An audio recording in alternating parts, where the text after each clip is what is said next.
चित्रांकन क्लासरे समस्त को स्वागत। आज आम गोटे परिबा चित्र बने शिखा जार ना है अमृतभंडा है कि गोटे सहज उपाय गोटे अमृतभंडा चित्र आम अंकन कर चल आम देखा। प्रथम कौन कर प्रथम सोपान आम गोटे छोट गोल बड़ गोल करवा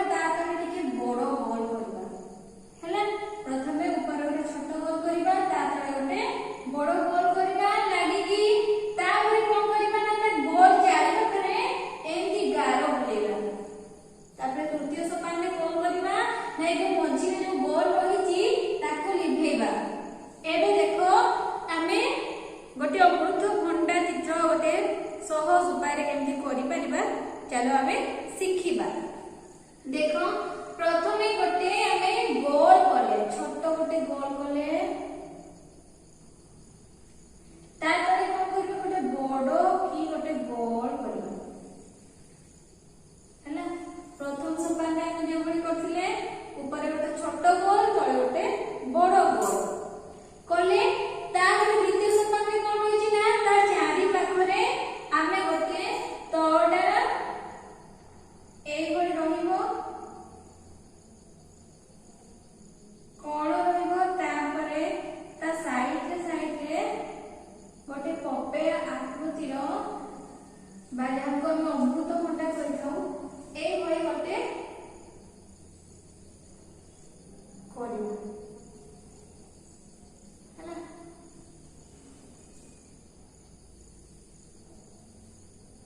एई भई कले ताले आपण द्वितीय सोपान हेई गला। द्वितीय सोपान जो भई करथिले ता साइड रे एई भई गार दे देबा। तापरे कोन करिबा ना तृतीय सोपान में ए जो रही छी मझे गोल गुडा में लिखेबा। लिखेले ताके सुंदर करके जो गार गुडा लिखि जाई छी ताको सुंदर करके एमती सजाडबा।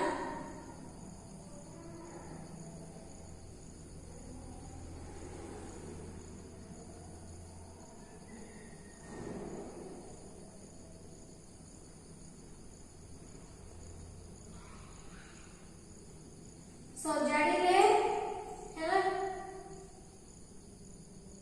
तापरे जो अमृतभंडा जो देखो भंडा पड़ेगा हैला जोडे की गछरे लागि की रहिता है ए बडी गोटे देखो बनेबो।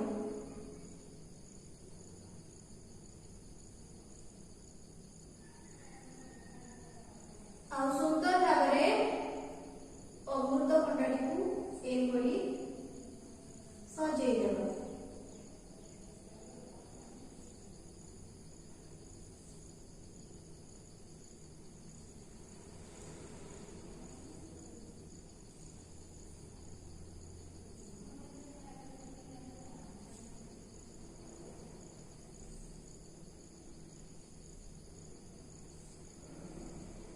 हैला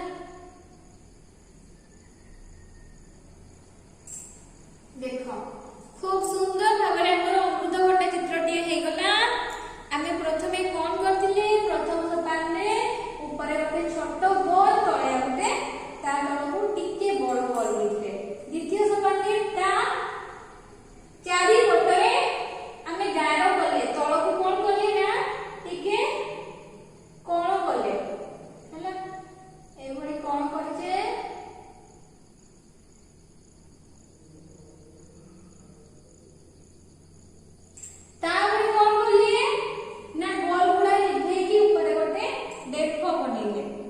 संपूर्ण भाव में अमृतभंडा चित्रटी हो गला। यहाकू बार बार घरे प्रैक्टिस करबा आउ बनी शिखिबा हैला।